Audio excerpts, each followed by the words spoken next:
Well, good evening, everyone, and welcome to the NASJA Awards program for 2023. It is great to have all of you with us here this evening. We've got a great program coming up, and I think we have most all of our award winners here tonight to accept their awards. We hope that we'll be back in person sometime in the near future, but for now, this is a great way to bring all of us together. It's been a great ski season. I know there were more snow, less snow in different parts of the country, but I think all of us had a great year. Before we get into the program, I'm going to have Jeff Blumenfeld on here in just a minute. I want to talk to you a little bit about the vision and mission of NASJA. And this is something that's particularly important this evening as we recognize our peers for their accomplishments in the sport and for what they've given back to the sport. The vision of NASJA is to represent the collective voice of snow sports media, serving as a trusted resource of ski and snowboard information and content. And in order to achieve that, our mission of NASJA is to foster an environment of excellence in journalism through the establishment of high ethical and professional standards for snow sports journalists and undertaking activities for the betterment of skiing and snowboarding. And tonight really embodies that. We're here tonight to honor our members for their accomplishments. And to kick things off tonight, it's my pleasure to introduce the president of the North American Snow Sports Journalists Association, Jeff Blumenfeld. Jeff, take it away. Hey, Tom, thanks so much. Thanks so much for that. And this has been quite an important season for all of us, and with the record snows that occurred. First, I'd like to acknowledge the work of our outgoing board, Iseult Devlin, Marie-Pierre Belize Kennedy, and Tom. Although Tom, even though he is an outgoing board member, I hope he becomes the official MC of NASJA moving forward. And Troy Hawks. Troy was our corporate liaison. And I also want to acknowledge the work of Pete Pandoli, our treasurer, and also Janet White, our executive secretary. And I'm happy to announce new board members coming on board. Charlie Sanders, Ryan Belmore. Ryan's from What's Up Noop, formerly was with On the Snow, and also Bob Curley, who's written for USA Today, Travel Trade magazines, and Ski Area Management. Ryan and Bob are become our Rhode Island Mafia representatives on the board. Also Bonnie McPherson, who's a familiar name for all of us. She's the marketing director at Gunstock. She agreed to come on as corporate liaison, and I continue to serve as past president. I hope all of you will consider renewing. Our renewals go out this summer, and we hope to have another suite of discounts for NASJA members. And one or two of those discounts alone can help cover your dues. Personally, I had to step back as president, continue to serve as past president as I work out some health issue challenges. So congratulations to all the board winners. This is our 60th year. They follow in the footsteps of a long tradition in fostering excellence in snow sports journalism and communications. So thanks. Back to Tom. Take it away. Well, thank you very much, Jeff. And Jeff, know that all of us in NASJA are pulling for you.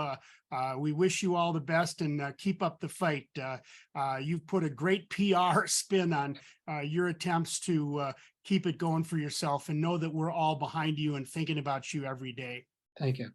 I want to talk about our awards and give you a little bit of a preview of what we're going to be giving out tonight. And there's three broad categories of awards that we'll be presenting this evening. The first group is the Harold S. Hirsch Excellence Awards. And these are the awards that go to our journalist members. The award is named in honor of Harold S. Hirsch. He was a leader in skiing back in the 1930s and 40s, actually was one of the co-founders of White Stag. And we're proud to have an award in his honor that dates all the way back to 1963.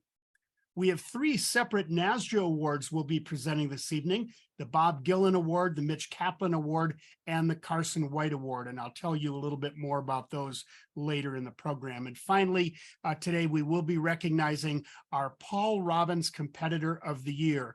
This is the top athlete honor in NASJA, and it's named in honor of Paul Robbins. And I know that there's a number of you on the call who are good friends with Paul, who passed in 2009.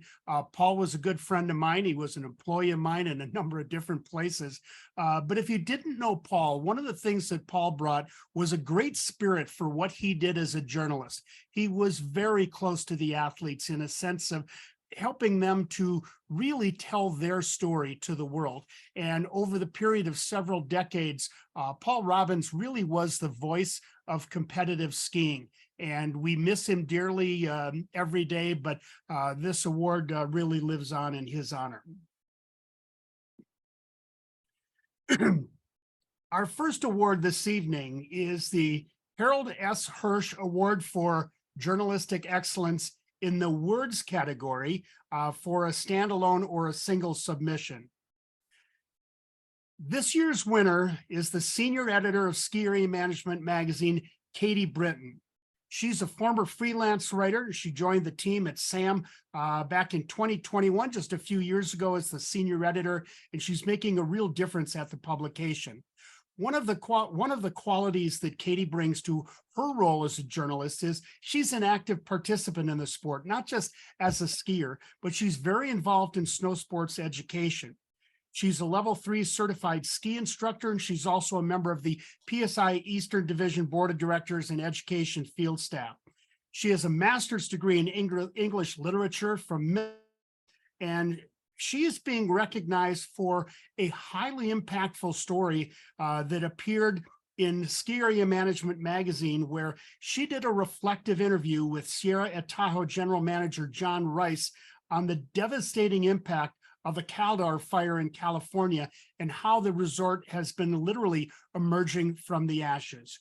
Congratulations to this year's Harold S. Hirsch Award winner for words in the single category, Katie Brinton. Katie, let's give her a hand. Woo!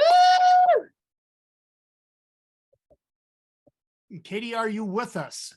I am. Thank you all. This is a real honor. I really appreciate it. I'm very grateful to my team at SAM. They're wonderful. And I'm especially grateful to John, who took time in the aftermath of a really devastating tragedy at his resort to talk with me and share his story. So thank you all. Katie, just a couple of questions for you. When you go into an interview like that, obviously a great deal of devastation. John has a lot of background in the industry, but how do you prepare and how do you manage the emotional factor that certainly, I'm sure, wove its way through that interview?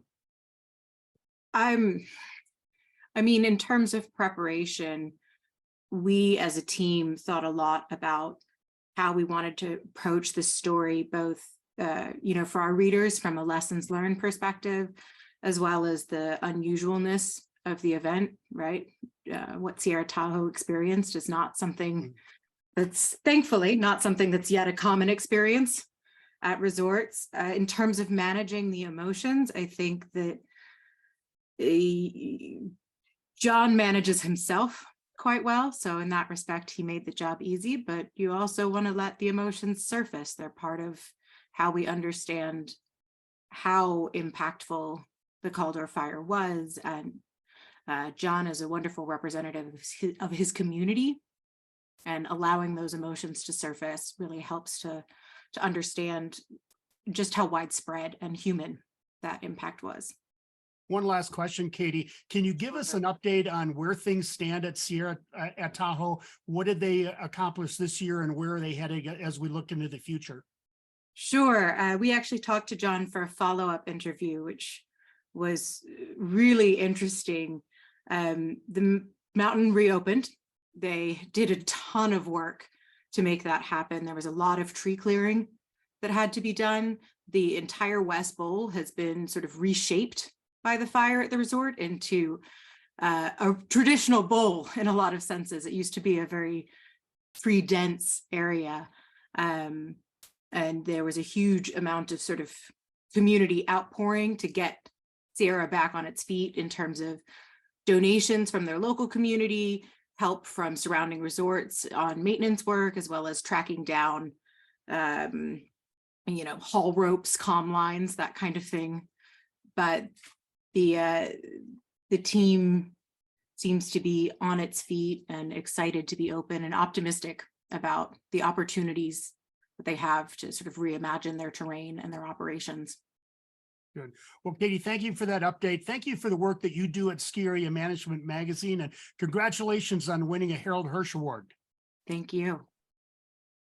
That was Katie Brenton. So we're going to move on now to our next category of the Hirsch Awards. And this one is the recurring category. And this is for those who are doing a continual ski column, blog, whatever it might be. This year's winner is Daniel Gibson from who writes a column called Snow Tracks at santafe.com. He's a New Mexico-based freelance writer. He's written for Powder, Skiing, Snow Country, many, many more. And he's been writing this weekly Southern Rockies-focused snow sports and travel column for called Snow Tracks since 1992. And we'll talk to him a little bit more about that. He also was inducted into the New Mexico Ski Hall of Fame for his lifetime achievement in the sport, and has also worked for a number of other regional newspapers in Texas and New Mexico. He's currently published every Friday in the Santa Fe New Mexican. Congratulations to Daniel Gibson, winner of a Harold Hirsch Award for Excellence in the Recurring Words category. Daniel?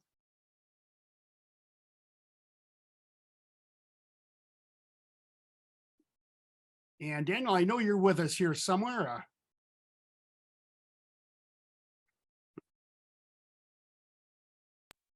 It's a huge honor to receive this award. I grew up reading skiing, particularly Powder magazine. That was my Bible. And to be inducted into the halls, the ranks of the writers that I've admired and read and followed their trips around the world, it's really means a lot to me personally to see the work recognized. And basically, I did it just out of my love of the sport and the individuals in the Southwest that created this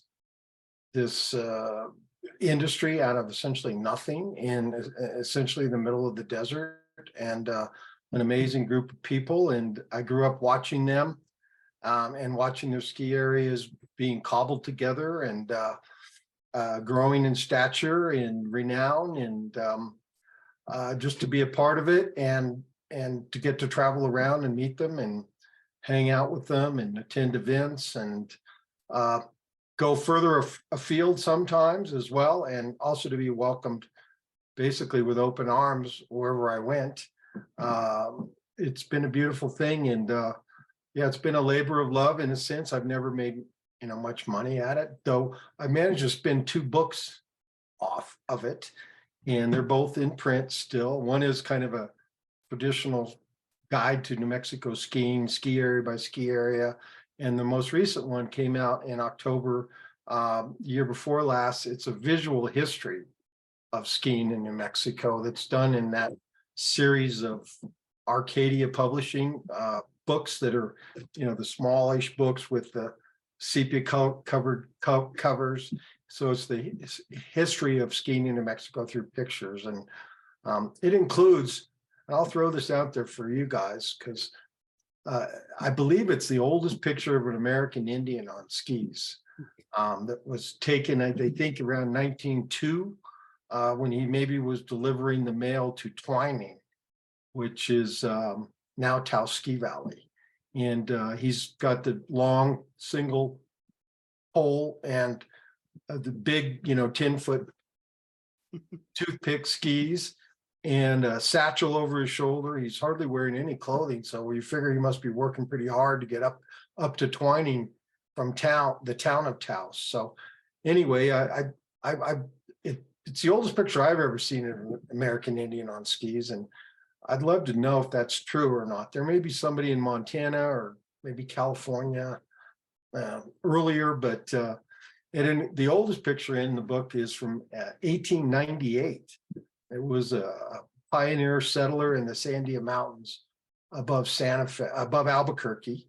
They were homesteaders, and she's wearing a long skirt, and she too has the big single pole in her hand. And you know, that's how they used to get around in the winter, of course. And but it looks like she's out on a recreational outing. It seems like she's smiling, looking down over this landscape. So it's been a great thing for me. It's opened a lot of doors, and I've loved doing it, and I'll keep doing it as long as I can find a venue to publish it. It's actually, Tom, not running in the New Mexican any longer. I'm sorry to say, but that's okay. They discontinued it when the pandemic hit, and their sports page shrank to 4 pages, and they had to cover local basketball and so forth. So I that's when I made the leap to online, and I found santafe.com, and they actually put it on their homepage at the top of the page every week. So it gets good exposure there, and now I get to use a lot more free use of pictures too. So that's kind of opened up a new avenue. Well, Danny, I have a question for you. As a weekly columnist or a regular columnist, how do you come up with new ideas every week? I think there's a number of us in that position. I know what I go through, but sometimes it's tough to come up with ideas every week, isn't it? It is, you know, there's been times when I'm like, well, now what am I going to do? But I keep lists for one thing, you know, and I mix in history pieces. So there's a lot of people who have been in the industry here for 40 or 50 years that always make for a good story. You know, their recollections of how they got into the business, and how they started, you know, selling tickets and tweaking bindings, and now they may be the manager or assistant manager. So there's the events, which always roll around again every year. And there's a few topics I've come back to a number of times because they're worth repeating, like, you know, winter driving. That's always something that's an issue for people. How, you know, getting up to the ski areas and down safely. Clothing, you know, what to look for in spring skiing conditions, you know, how to follow the sun around the mountain. So there are some things I've recycled, I must say, over the years, but I've written a couple of pieces just on snow itself. So it's not always just locally focused. Sometimes it's, you know, the 50 kinds of snow you might find on a ski mountain, and their different names and their stories behind them, and names of ski runs. And, you know, I still don't run out of things to write about. And Well, good for you. Some clever ideas there. Daniel Gibson, congratulations on winning a Harold Hirsch Award. Let's give him a big digital round of applause. thank you all.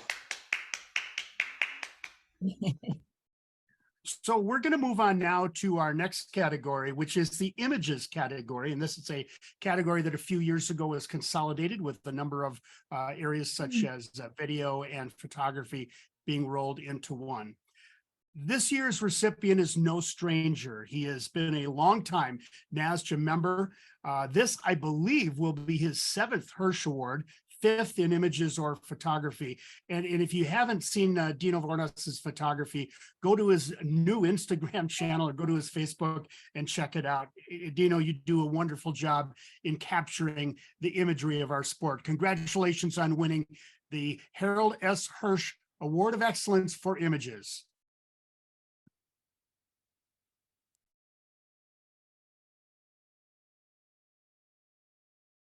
And you're on mute, Dino. How about now? Yeah, you're good. Good. You're good. Good. Anyway, I'm sorry. Yeah, I want to thank everybody at NASJA for this great honor. I'm presently at the Hotel Wawona in Yosemite National Park. It's a ways from the valley, but the waterfalls are just going crazy. It's just a tremendous amount of water, and it's really a banner year. And yeah, I'm just kind of dodging the rain here. And hey, I'm really honored to be a member of NASJA. I've started in 1977, and just the great friends that I've made and the places I've seen have just been great, stupendous, and congratulations to everybody else. And I really appreciate Jeff, Tom, Marie-Pierre, Isolt for doing all this work for us and stuff. So thanks again. Well, you've been an inspiration to us for a lot of years. I wanted to talk about at least one of your photographs. Just you had one that I think was actually from this past winter, the one of Mount Diablo, that just was this amazing light with the snow up on the mountain and then this beautiful green foreground. Tell us a little bit about how that photo evolved. Well, first of all, Mount Diablo has been a real kind of a challenge for me to get a decent shot. It's the highest mountain. Well, it's one of the highest mountains in the Bay Area. It's about 4,000 feet. And it's eluded me to get a really great shot when it has a lot of snow. In fact, in 2009, Diablo had 18 inches of snow. So basically from top to bottom, you could have skied it. And it was always my dream to get something. And it always eluded me. And I saw a photograph that some other photographer took. And I went about trying to get that angle. And it took me 3 years to find this place because, a couple of the photographers I asked wouldn't tell me where it was, just to try to keep their little, cash cow coming. And anyway, so finally I found out where it was going to happen. And I waited for 2 or 3 days until the snow level got to a certain point and just camped out and waited. And I was really juiced about getting the photo finally after all those years. Well, it was a great shot. I encourage everybody after the call here, go to Dino's Instagram channel and take a look. Dino, congratulations on winning what I think is your 7th Hirsch Award. Thanks a lot. I appreciate it. And that was Dino Vornas, the winner of the Images category in the Harold Hirsch Awards. We're going to move on now to our next category, and that is books. And bear with me. And on this end, I'm not getting you, Lori. And this year, our winner in books, actually, I have to get my visual aid. I have it right behind me on my bookshelf, but here it is, 30 Years in a White Haze. This is really quite an amazing book. And what's really cool about it, I think from a NASJA perspective, is the collaboration between Eric Wilbur and Dan Egan, both journalists, but Eric combining efforts with Dan to really document this story. If you don't know Dan, he is a real pioneer of extreme sports. He's been in over a dozen major ski films. Powder Magazine ranked him as one of the most influential skiers of our time back in 2006. He's a member of the U.S. Ski and Snowboard Hall of Fame. He's also a 3-time Harold Hirsch Award winner and also winner of the Mitch Kaplan Award. Eric Wilbur is a longtime freelance writer and a sports writer. He spent more than 2 decades in various media outlets, from television to internet to newspaper and radio. He's also a journalism teacher with a passion for writing and covering winter sports. He is also the editor and contributor to the New England Ski Journal, a magazine focused on profiling the ski scene in the Northeast. What a great collaboration they came up with to win this year's Harold Hirsch Award for books. And gentlemen, congratulations. We'll bring you up on the screen and let's hear a little bit about what went into that collaboration.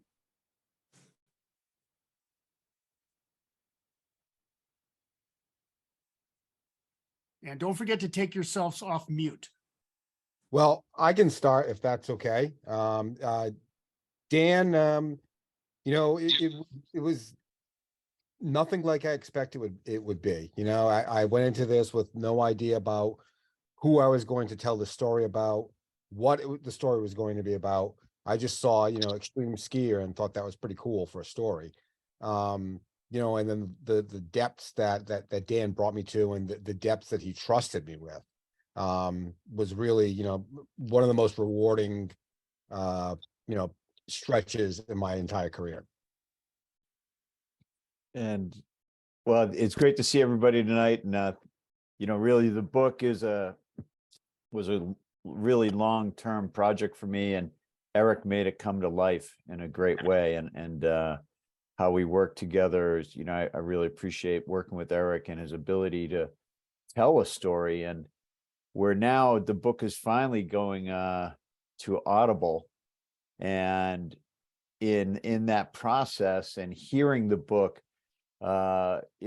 spoken in that way and read again, it's just, it's amazing to me how that book is put together, and a testament to Eric's ability to structure my story and my brother John's story and the way we did, and how much we covered from the history of extreme sport skiing in the 80s and the 90s, mixed in there with our stories of adventures from traveling around the world. I'm a huge fan of NASJA. I really appreciate the association. My first go with NASJA was hosting the NASJA convention here in New Hampshire in 1994. And many of you on the call came. I know, Tom, you were there, and you were one of our speakers, I believe, at that convention. And, Jeff, I hope you're doing well with your health issues. Thanks for all you're doing, and to stick with, everything that you've got going on personally to keep NASJA even remotely in your realm is quite amazing. So I just appreciate everybody, what they do for NASJA. And Eric, great job as always. Thanks, my man. And thanks to everybody else. That's why I speak first in these kind of things, because I know I can go nice and short, and that Dan will sweep up the rest and actually say all the important things. So thank you. Well, Eric, I got a question to you as I try to bring this book into focus, but is there any story, as you're going through this with the Egan brothers, was there ever a story that they told you, you just looked them in the eye and you said, that can't possibly have really happened? Many of them are, having, growing up near Boston and in Boston, and knowing that kind of, rough and tumble city kid, a lot of those stories seem like they were pretty on the level. And then the stories they told about, jumping over this cliff or this crevasse, or, a mountain falling apart as they're skiing down it. Apparently there was video evidence of this, so I had to take him at his word for that. But, no, for the most part, everything seemed like it was pretty straightforward, because hell, we've seen half the stuff on film anyway. So no surprise here. It's all true, right, Dan?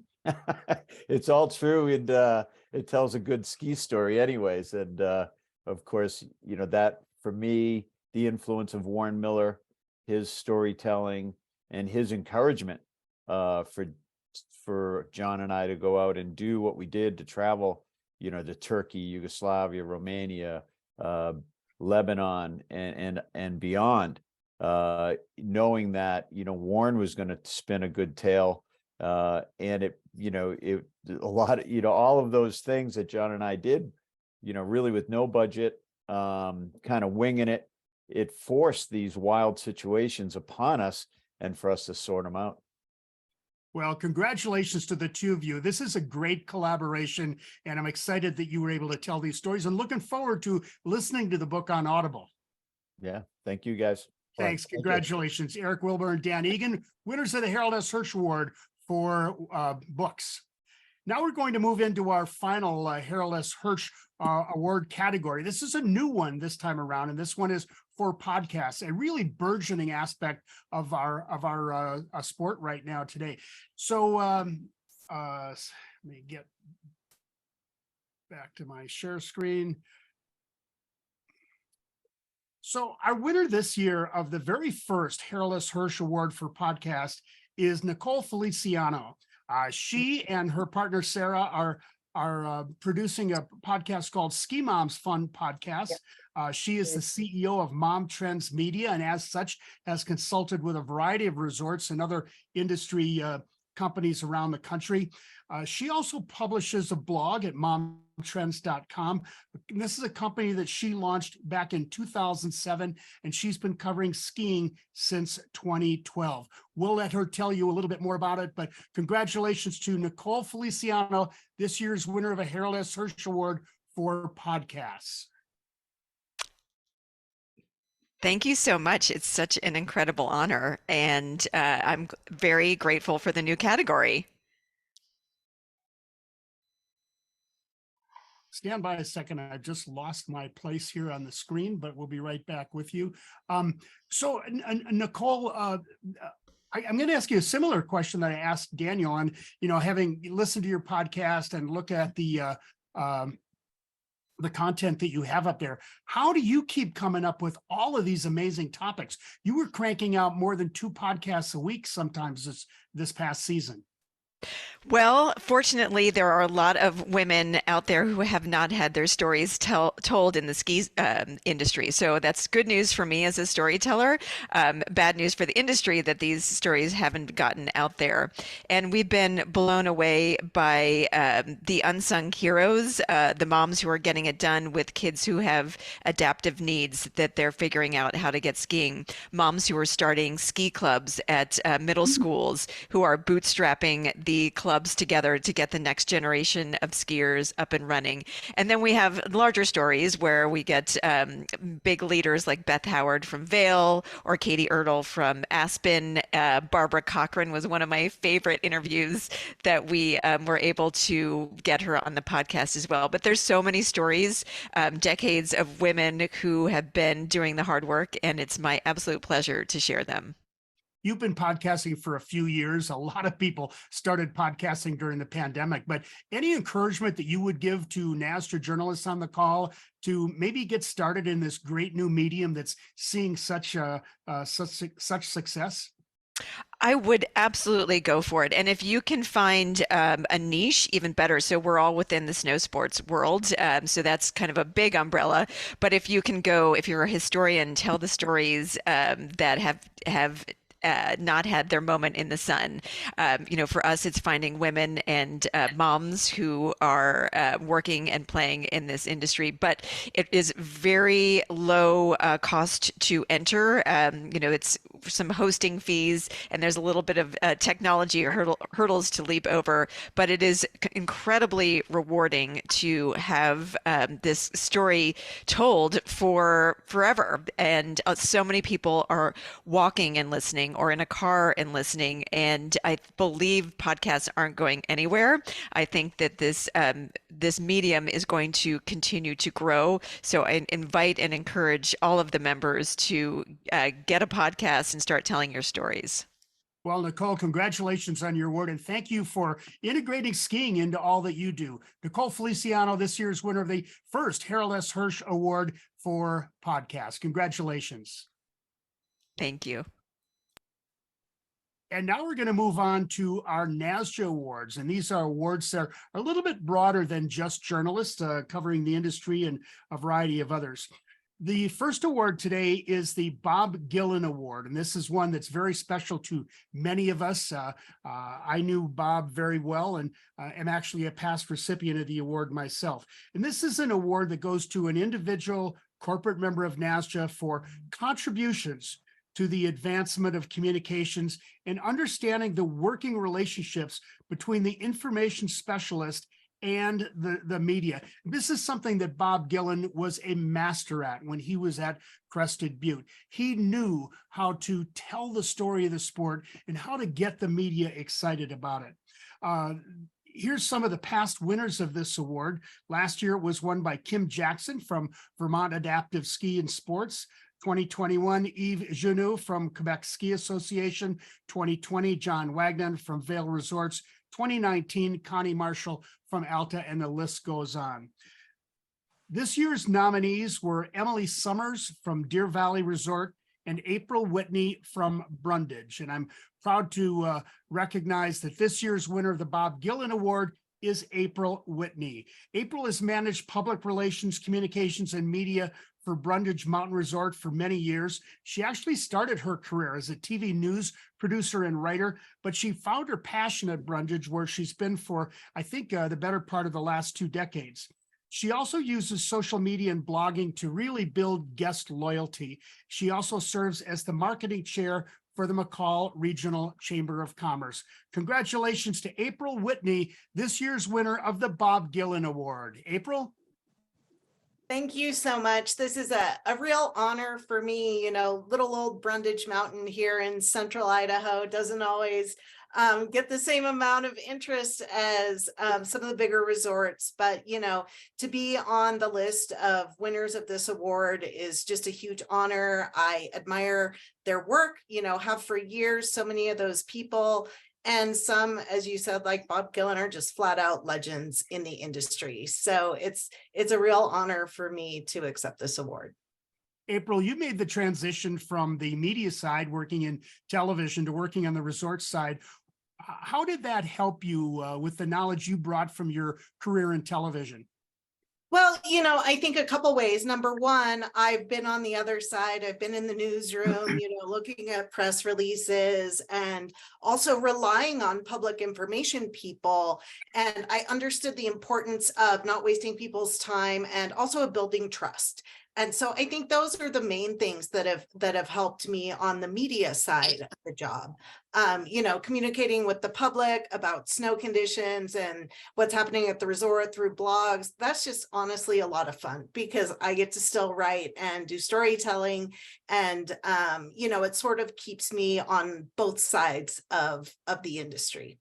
When you're sitting in your office and the work is stacked up this high, how do you mentally break away and get out on the mountain every day? Well, I was fortunate for many years. Part of my job was to take photos for the ski blog. So I could always use that as an excuse, not just to go out and ski, but a lot of times to get early ups on the chair. So it really was the dream job for many years while I was in that role.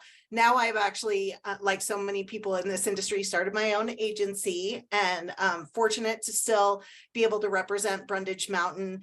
We're at a really exciting point in Brundage Mountain's history, developing on-site lodging for the first time, just filed a new master development plan. So it's super exciting to be able to go from where the resort was when I first started there in 2005 through many changes, and now onto a really exciting future as an independently owned resort.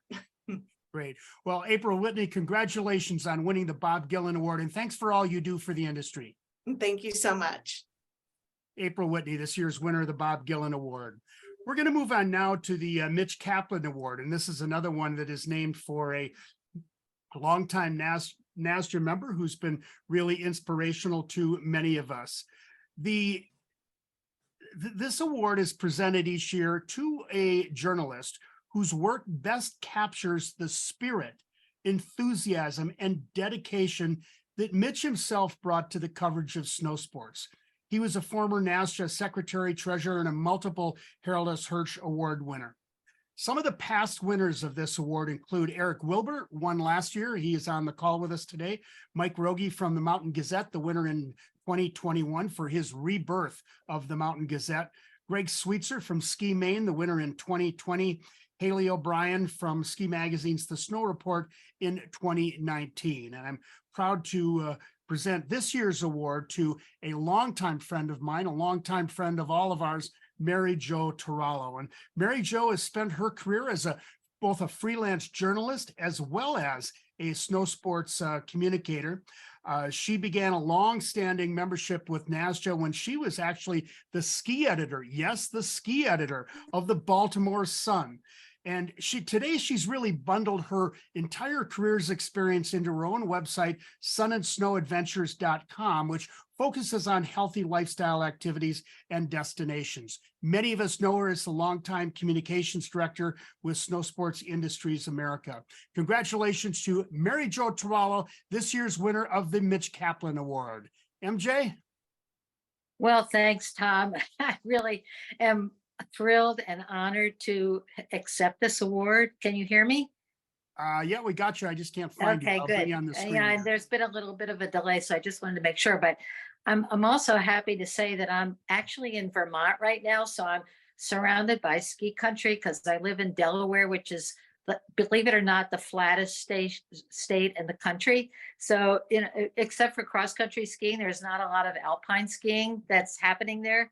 But I really appreciate having you all nominate me for this and accepting this award. And I've made so many friends from NASJA over the years. I think I joined in 1983, so it's been a while.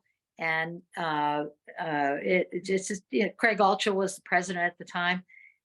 So I really appreciate having you think of me about this, and I'm just thrilled. So thank you very much. So let's go back to your early days as ski editor of the Baltimore Sun. Did you ever think as to where your career was going to go?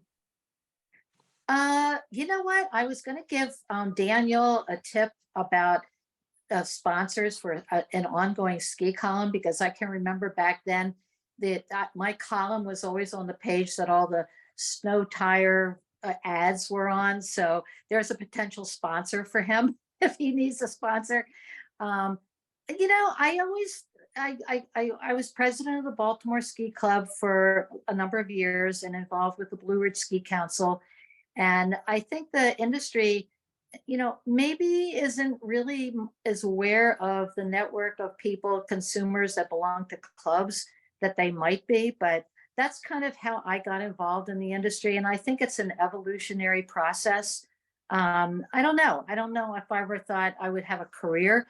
I wouldn't call it a career when I worked for SIA. Yes, that was a full-time job, and doing Learn to Ski and Snowboard Month and Winter Feels Good, those were all part of getting new people involved in the industry. But I'm not sure what most people think of when they go into having a job in the ski industry on a full-time basis, because it's a small industry. And I've been speaking to a number of people here in Vermont while I'm here, some of whom are very engaged in the industry and some maybe not. And everybody has a different perspective on it. So it's a hard question to answer, quite frankly. Yeah.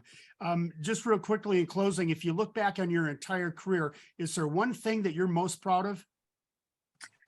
Yes, I would say the Winter Feels Good program that we had at Snowsports Industries America, which introduced skiing, not so much skiing and snowboarding, but winter sports to children through their public schools, and getting physical education teachers involved and getting kids outside in the winter, was probably the most, that would be my proudest moment. And in fact, tomorrow I'm having lunch with Mary McCann and Kathy Murphy, who a lot of you know, and we may be reminiscing about that, but that was a great way to get down into the, you know, into the communities and get kids involved in winter sports. Well, we thank you for all that you've done over the years, and great to see you're still hard at it with new adventures. Mary Jo Torella, congratulations, this year's winner of the Mitch Kaplan Award. Thank you so much, Tom, and everybody. Thanks to NASJA. We love you all. Thanks, MJ. Really good to see you. We're going to move on now to our final NASJA Award before we go to the Competitor of the Year. And this is the Carson White Snowsports Achievement Award. This is presented, and this is NASJA's highest honor, and it's bestowed each year to an individual or individuals who have made a significant contribution to the advancement of snowsports in North America. And let me put this up on the screen. And we have an amazing recipient, and he's with us to share in this tonight. But we're really proud to present this award to the incomparable Glenn Plake. And I think pretty much everybody on this call knows Glenn and knows the iconic role that he's played in our sport.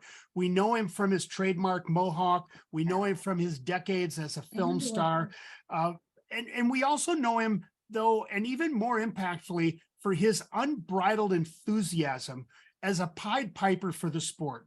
He and wife Kimberly and their down home tours have brought the message of our sport to tens, hundreds of thousands of kids around America. Glenn, congratulations on being this year's Carson White Award winner.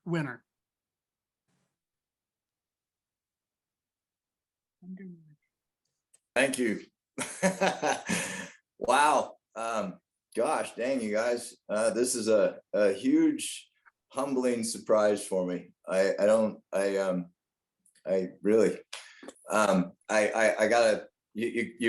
had something written, and all of a sudden you start talking about down home tour and stuff, and I start getting emotional.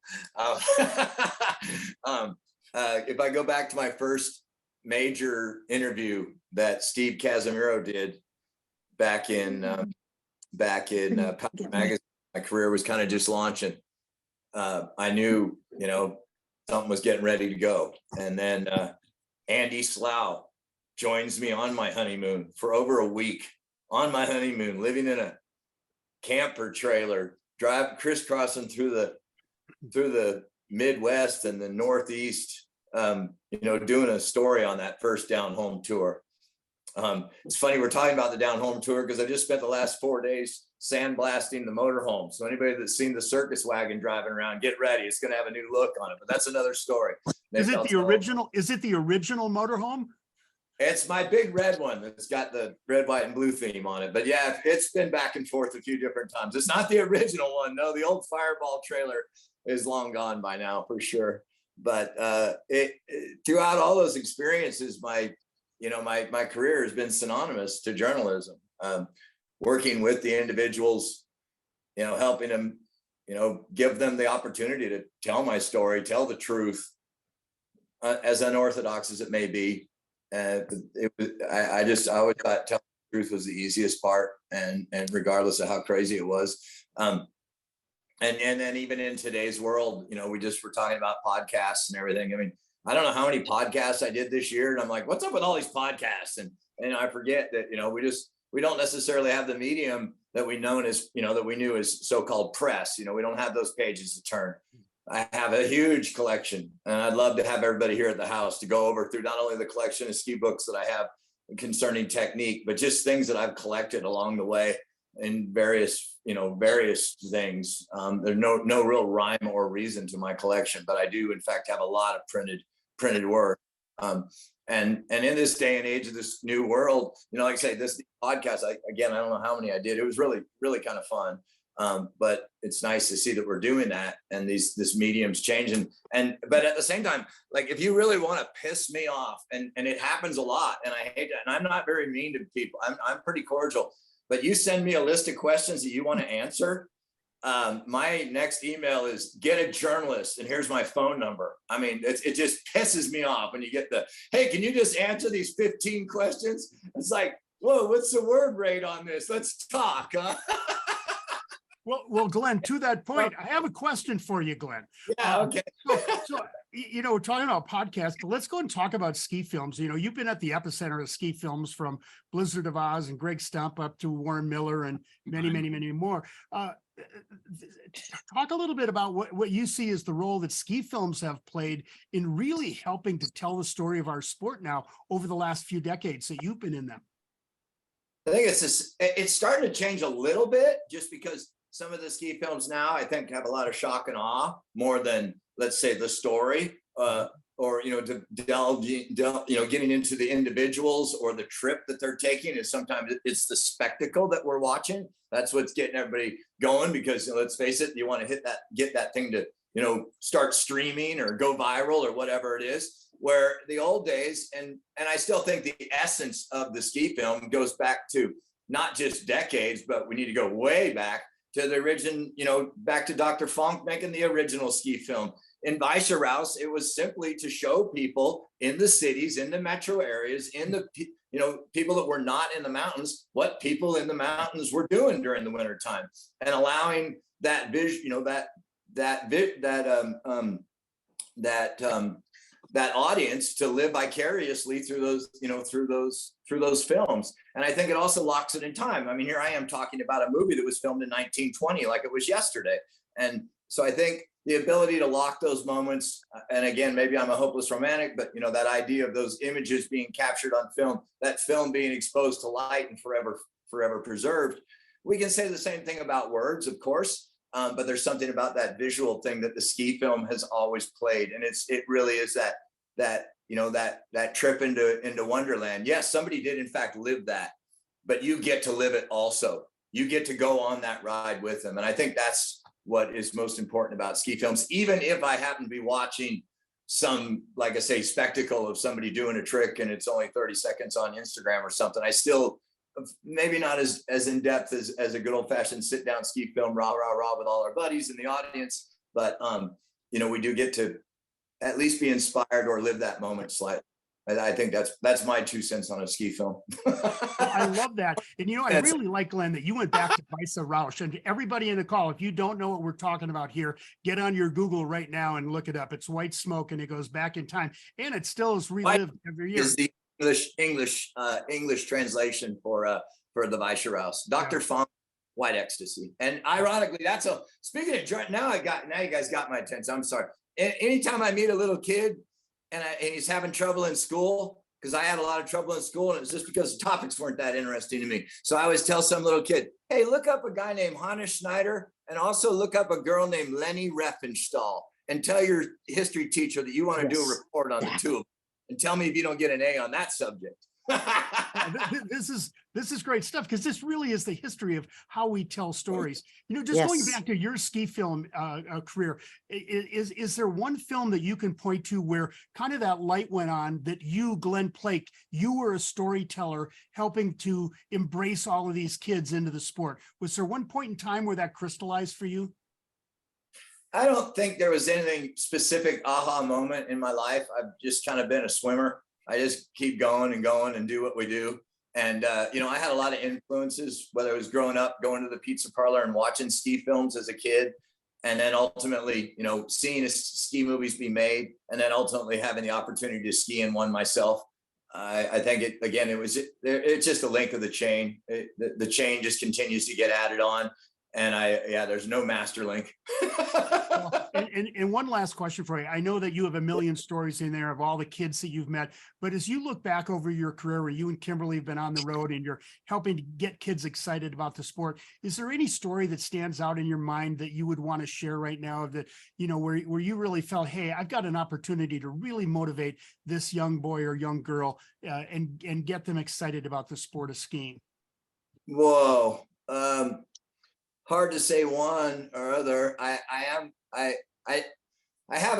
It's a bit of a cliche, but there's an old punk rock mentor that says all ages show. And it meant there was no age limit to the show. If a kid wants to come or somebody wants to be over 21, so be it. But it wasn't a 21 and older show. And I really think skiing is the ultimate all ages show. And just the other day, I was skiing with a couple of probably 6 or 7 year olds hooning around the mountain. Obviously, I'm not necessarily in their generation, but we're all skiing together like it's nothing, and we're best of friends. And I think that happens to me. I had the pleasure of that happening a lot.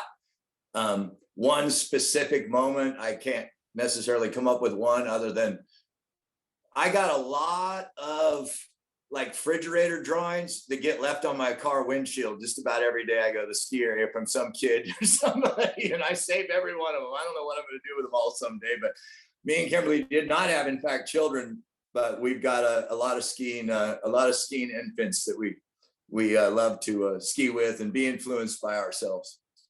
So Glenn, no single moment. I want to congratulate you on behalf of NASJA on winning the Carson White Award, but also thank you for what you and Kimberly have put into the sport over so many years. It's been great to be at your side and watching you on the big screen and knowing that, hey, you're out there telling the story of our sport, and appreciate you joining us all here today. Yeah, I thank you guys wholeheartedly. This was such a crazy email to get. And then, as you guys all know, I'm a bit of an outcast out here, and to be brought in and recognized by an organization as such, it's humbling. It's a surprise. I'm proud to accept it. I will say, can I just talk about my 2 favorite ski books? Pray for Snow by Ingrid Wicken. Anybody out there? And I know you're all journalists. Pray for Snow, Ingrid Wicken. It's the history of Southern California skiing, an amazing body of work. And then Freestyle Skiing by Matt Brose. Out of Pacific Northwest. I've shared that with the U.S. ski team many a times when they're looking for an advantage and or just something to break up the monotony of being the best skiers in the world. And again, I just thank you so much. I graciously accept this, and you guys are, continue to do what you do, whether it's gear reports, trip reports, industry related, this and that. You're in our heads and always need to be and should be. So thank you very, very, very much. Appreciate it. Thank you very much. Glenn Plake, winner of the Carson White Award. Right on, buddy. Great to have Glenn joining us. We have one more award left here, and that is the Paul Robbins Competitor of the Year Award. We're going to move on to that now to close out our time here. Great to have Glenn with us here. We had some amazing nominations this year. Before we get to those, I want to just recap some of the past winners of this award. Last year, Lindsay Jacobellis, who is a stunning career in winning 2 gold medals at the Olympics in snowboard cross. In 2021, 2 years ago, Jessie Diggins, the great cross-country ski racer, was the winner. In 2020, free skier Maggie Voisin. We had 2 incredible nominees this year. On the left, you can see Canadian Mikaela Kingsbury, the most dominating mogul skier in history. Get some of these numbers, and both from Mikaela and Mikaela. But Mikaela Kingsbury swept both moguls event at the World Championships, bringing his career total of World Championship gold to 8. He's been in 14 World Championship starts. He's medaled in 13 of those. Just think about that. And he won 6 World Cup moguls events this past year to bring his career total to 80, the winningest by far.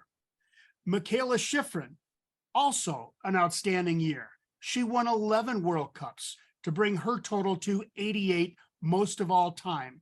She was the overall slalom and giant slalom winner in the season-long World Cup, and she also won gold and a couple of silvers at the World Championships. It was a tough decision for NASJA, but in the end, the award goes to Mikaela Shiffrin, winning the Paul Robbins Competitor of the Year Award.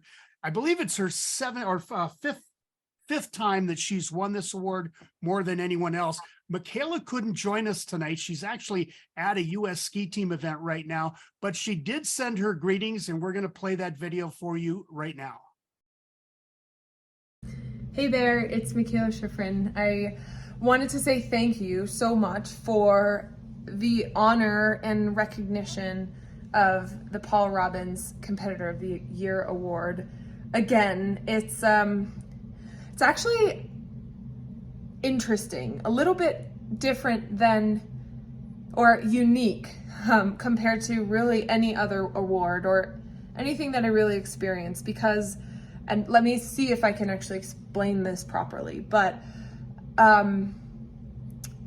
it's basically more incredible recognition from the people who have already done all of the recognizing, all of the writing, all of the storytelling. It's basically just a further extension of you doing what you do so well, and for some reason deciding to recognize me again. I guess it's not for some reason, but it's sometimes hard for me to fathom the amount of work you actually put into telling our stories. And when I stop and think about it, I just wanted to touch on that here for a second, because I imagine that there's probably a million reasons why people get into journalism. And I imagine that one of the main reasons is the love and the passion for storytelling and wanting to make a difference somehow through the power of your word and your voice and telling those stories. And the fact that you choose to tell my story and stories of ski racing and snow sports I just cannot tell you how grateful I am and how grateful our whole community is for that. And it's not really something, I don't think we say it often enough. So here you are presenting this award for me, but I really just want to say thank you for the work that you do and continuing to tell our stories, because that allows me to be here. It allows me to have a job. It allows me to do what I love. And I just can't really emphasize enough how grateful I personally am for that. And of course, for this honor as well. It's been the season, of a lifetime, and certainly unforgettable. And I'm so happy and so grateful that you have all been there to not witness it, but to share that with the world, because you do it in ways that I can't. I don't know how. You tell those stories and you translate it and you make it accessible for people to see, and you make it possible for me to share my passion with the world. So I just want to say thank you for that, and I hope you're able to keep doing it for many, many years to come.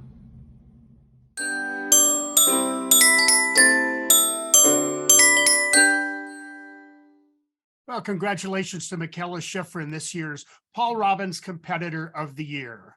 Well, I hope you've all enjoyed the evening. It has been an honor to help recognize some of the great journalists and great contributors that we have in this audience today. As Jeff said earlier, we're heading into another season with NASJA.